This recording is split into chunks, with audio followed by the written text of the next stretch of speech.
Recording studio Bihar Sharif. चढ़ते फागुन फर के लटक गेलो है छपर पर भुआए भौजी। जी चढ़ते फागुन फर के लटक गेलो है छपर पर भुआए भौजी।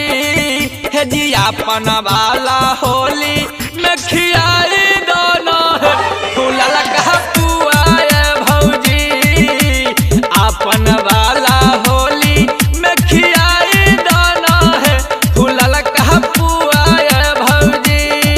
हे जी जंगल में सियार खूबे करो हको है हुआ हुआए भौजी। हे जी होली में सियार खूबे करो हको है हुआ हुआए भौजी।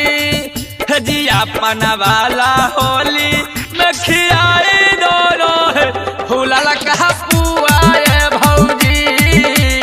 अपन वाला होली में खियाई दाना है फूला लगा पुआए भौजी।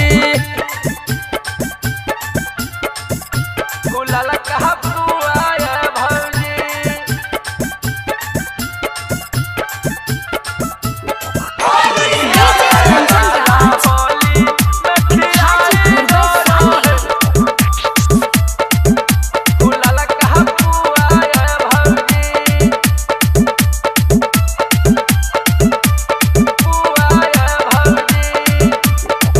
यदि भर फागुन दिल्ली से भैया नथुन है करब हो दुआए भौजी।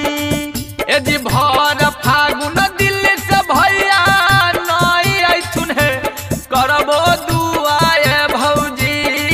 यदि ये सोहली में तोर वाला हम ही खाएंगे जी फूला लगा पुआए भौजी।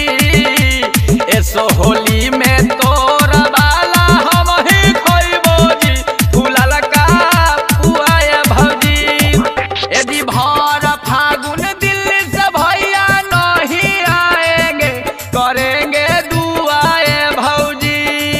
यदि भर फागुन दिल्ली से भैया नथुन है करबो दुआए भौजी।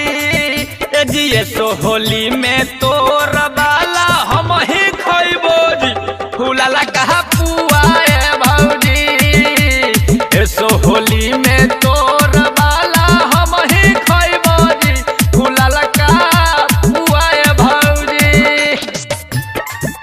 फूला लगा रिकॉर्डिंग स्टूडियो बिहार शरीफ। अपन वाला हाजीपुर वैशाली। फूला लगा पुआए भौजी। पुआए भौजी। हे जी अब की होली में कुंदन बिहारी कर दे तो जी धुआं धुआए भौजी। ए जी अब की होली में राहुल बलाम कर दे तो जी धुआं धुआए भौजी। ए जी अपन वाला होली में खियाई दोनों है फूला लगा पुआए भौजी। ए जी अपन वाला होली में खिलाई दाना है फूला लगा पुआए भौजी। ए जी अब की होली में राजू बिहारी कर देथुन जी धुआं धुआए भौजी। ए जी अब की होली में कुंदन बिहारी कर दे तो जी धुआं धुआए भौजी। ए जी अपन वाला हो